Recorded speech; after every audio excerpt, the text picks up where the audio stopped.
Hey Upload, Arix here and welcome to the Titanfall beta. So I have been playing quite a lot of it lately and I thought I'd put together this video to give you some handy hints and tips that will help you get started in your very first game. No prizes for guessing that a lot of these tips centre around the Titan itself, but there are a couple of handy pilot tips as well. Now kicking it off with the Titan Rodeo. Now when you first start the game you will be a pilot and not a Titan, but that does not mean to say that you're weak and it does not mean to say you should run away from Titans. The Titan Rodeo is where you run up behind a Titan, use your double jump to jump on its back, rip open the brain casing and use your primary weapon to shoot its brain and in turn destroy the Titan. This is a really effective way to take down Titans and does a lot of damage if the Titan pilot doesn't realise you're there. What you want to make sure you do not do, however, is use your anti-Titan weapon. Every pilot is equipped with an anti-Titan weapon, which is a rocket launcher, and if you use that at close range when on the back of a Titan, it will kill you, so don't do that. Now moving on to the second point, which I like to call the friendly rodeo. Not only can you climb on the back of enemy Titans, but you can also climb on the back of your teammates' Titans. The same principle applies, you run up behind it, you double jump and you climb on the back, but instead of opening the brain casing, you instead draw out your primary weapon and you can then shoot from the shoulder of your teammate's Titan. This is great if your teammate is going up against another Titan, because obviously having you on his shoulder means you provide extra firepower. And this would be the right time to switch to your anti-Titan weapon, because from here you can fire your rockets and do a lot of damage. Now moving on to the next point, you don't always have to be on or in a Titan. You can also use it remotely. So sometimes if you climb out of your Titan, you can have it follow you and act as a really powerful guard. This is especially useful on hardpoint domination game modes, where some of the objectives you need to capture are inside buildings and obviously your Titan can't go there.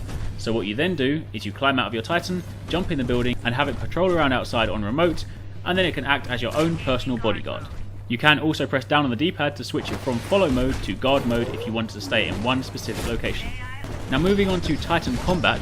Ordinarily, when inside your Titan, you want to move around quite conservatively and try and avoid fire where possible, because obviously you can still take quite a bit of damage and obviously you don't want to lose your Titan. However, there are still times when you want to get up close and personal. When fighting enemy Titans, if you damage them enough, you will see that on screen a black and yellow kind of hazard warning bar will appear, and that will indicate that the enemy Titan is in the doomed state. When it's in the doomed state, you can then walk up to it or dash up to it, press the melee button, and you will then punch through the enemy cockpit, grab the pilot out, and then throw him into the distance. This is a great way to finish enemy Titans because it not only saves you time, but sometimes it saves you some much needed ammo as well. But do be careful when getting up close and personal, because it does often mean that you are also in harm's way. Now finally, the last thing I want to touch on is the parkour kit. You will get some basic parkour experience in the initial training mode, but the really important thing you want to start doing is taking your parkour to the next level. Yes, you have double jump, and yes, you have wall run, and yes, you can use that to traverse the level quite simply, jump over a few obstacles, jump onto the back of a Titan, but what you can also do is really start using this to climb over slightly more difficult objects and to traverse the level a lot quicker than the rest of your team, or more importantly, the enemy team. For example, the best place to practice this is the Angel City map. Angel City is a great map to practice your parkour on because it is a really close quarters map with lots of tight alleyways, lots of close walls and plenty of room to jump from wall to wall and climb and vertically scale buildings. For example, if you're walking down an alleyway and then you look upwards, you can bounce from left to right and climb the wall almost vertically to get right to the top and potentially get the drop on some enemies that could be camping on the roof. Alternatively, you can also use your parkour to run around corners. You can run up one side of the wall and use your double jump to jump out and jump back in and then run on the second wall, and you can effectively use this to snake around a building.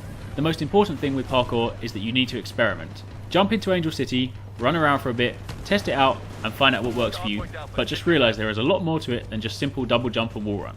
And one final tip, while wall running you can actually hold the left trigger and you can use this to hang on the wall. So you can obviously hang above doorways and drop down on unsuspecting enemies. And that just about wraps it up for this video.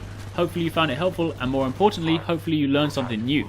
Be sure to check back on Upload every single day for a brand new video and a brand new breakdown. I'm going to be taking a look at the weapons, the game modes, the maps, everything you could possibly want to know will be here. Also, don't forget to follow the official Upload gamer tag and add us as a friend so you know when all of these videos get uploaded and so you can stay up to date on all the latest and greatest Titanfall news. Thanks again for watching, take it easy, see you later.